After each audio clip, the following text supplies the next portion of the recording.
How come this kind of a confusion happened, Maruf? I mean, I'm sure it's difficult to second guess what happened, but the fact that this kind of a fight happened in pitch darkness, we also know that no firearms were used or knives, bayonets were used. It was just stones and sticks, Maruf. Yeah, so as I was articulating, Vivek, earlier, that, there could be all sorts of possibilities, and there is a most likely possibility of a stone having hit this officer, and more so by accident, that not necessarily by design. So we have to take it in its entirety, but quite clearly tensions are high, and there is a possibility that this officer might have been hit when he went closer to the Chinese position to try and de-escalate tensions, because there is, even after we are being told that it has been agreed to de-escalate, tensions are high, there is a lot of pushing and jostling, and the Chinese are known to even use open bayonets on their weapon when they come close to you without firing. So firing a shot is one part of the entire engagement of close quarter battle.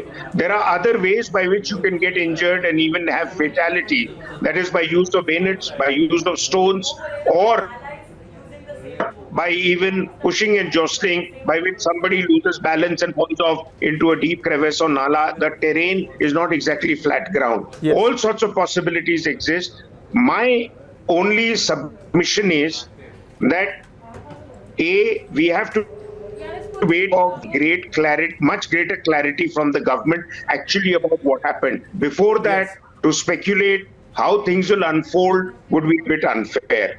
So while an officer has died, unfortunately, for it to escalate completely, it depends on the level of engagement that was involved there. Was it an accident? Was it firing? And if firing, quite clearly, Chinese troops work to a plan. They don't ad hoc just become cowboys. So we have to understand that there is obviously a higher commander who's involved in that escalation if firing took place. As yet, as we know, from 1967 onwards, there has not been any fighting on the Sino-Indian front line. So how has the situation changed this time? And if it has changed, what is it that China is demanding? We need to know more truth about what really came out of the Corps Commander level meetings. Was that meeting smooth? Was it acrimonious, as some journalists are claiming? And if it was acrimonious, what is China's defining position? Is it going to go back to Maruf, the claim line? In a second, there is a news that I would like some further clarification from you on what the Chinese mouthpiece speaks about India's stance on one China, and that perhaps some experts in the Indian establishment have suggested that we should rethink the one China principle. I'll come to you in a minute. We have right behind me on the big screen, we have Pranesh Kumar Roy with more information. Latest statement from the Indian Army, Pranesh. Updates coming in thick and fast. Another statement by the army. It says during the de-escalation process underway in the Galwan Valley, a violent face-off took place yesterday night with casualties on both sides. The loss of lives on the Indian sides includes an officer and 2 soldiers, so 3 martyrs in all. Senior military officials of the 2 sides are currently meeting at the venue to defuse the situation. That's the more information that army officials have added to the statement which was released earlier, Vivek. Thank you, Pranesh, for that update. Coming back to you, Maruf. As I said, there was an editorial published around midnight yesterday in the Global Times, the official mouthpiece of the Chinese government, which speaks about how and why India might be rethinking on its one China principle. It goes on at length and saying how it is very dangerous if India ever rethinks on one China principle, essentially saying the fact that India cannot challenge the Hong Kong issue or what is happening in other parts about the Uyghurs, about the Tibet issue. One China is something that India will have to agree, underline, and there are hawkish thinkers in Indian establishment and columnists who say that one China should be objected to. Are you one of those hawkish ones who say that the 1951 principle of one China should be perhaps questioned now? No, in this case, I'm actually not hawkish, though I'm traditionally take a very hawkish stand on a number of issues, because having studied Sino-Indian relations in great detail over the last 2 months in the subject now, and Stockton's book also has been a great source of inspiration for the kind of information that is available. You know, by 1954, the Panchsheel Agreement between Pandit Nehru and the Chinese government very clearly said that Tibet as a part of China. Therefore, in official pronouncements from 54 onwards, Chinese actually moved into Tibet in 51. And they moved in between 51 and 53 due to various battles, etc., that took place. But it was finally by 19complete control over Tibet for all practical purposes. And therefore, India did concede that Tibet is a part of China.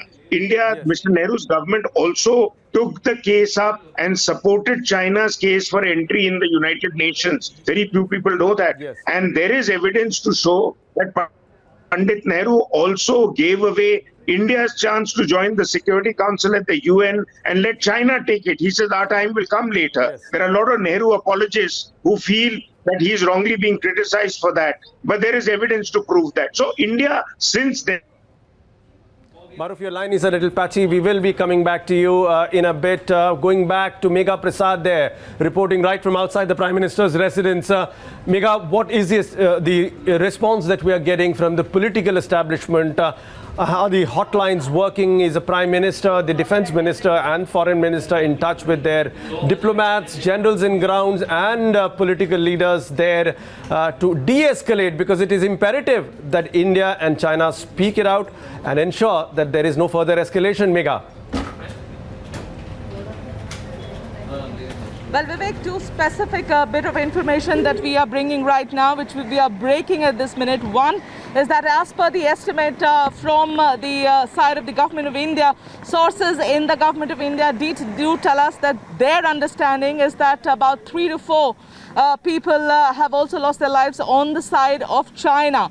While India has given out the number of casualty onto our side, that has happened on our side, the number that has not come out from the side of China. And what the Government of India's understanding of last night's violence is that China has also suffered casualties, and as per them, the number stands anywhere between 3 to 4. Now, China is yet to make that announcement. China is yet to give out the details of the same. But this is what we are breaking right now. So when the Government of India tells us yes, this is what their understanding is, that's exactly what must have happened on the field. We'll await that confirmation from China. That's number one. Number two, what we are being told is that right after the incident happened in the pitch dark late last night, China asked for a meeting at the venue, which of course Srinjoy has brought that information. That meeting started at 7:30 in the morning. The meeting is still on.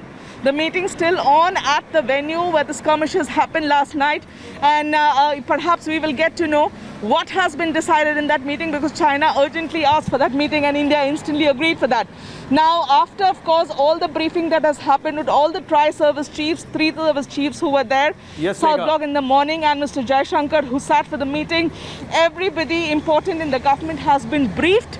That is what we are being told, that everyone who counts has been briefed. Of course, the Prime Minister is being updated Megha, almost. Hold on there. We'll have to take a quick break. But before that, let me just recap what she's informed us. Big breaking there by Megha Prasad. She said the Government of India sources have confirmed that there are 3 to 4 casualties on China's side as well. We'll wait for a detailed release from the Chinese side if that ever comes. She has also confirmed that at 7:30 a.m. the meeting was happening at the very place where the skirmish happened, and it's still on. A good 6 hours from when that happened, there is meeting at that ground level. So it's good that commanders on both sides are talking to each other, and that Chinese actually started the talks. They said, let's talk to each other, and the talk's still on for the past 7 hours. We are slipping into a short break, but after the short break, we give you more details of what happened along the India-China border. Stay on.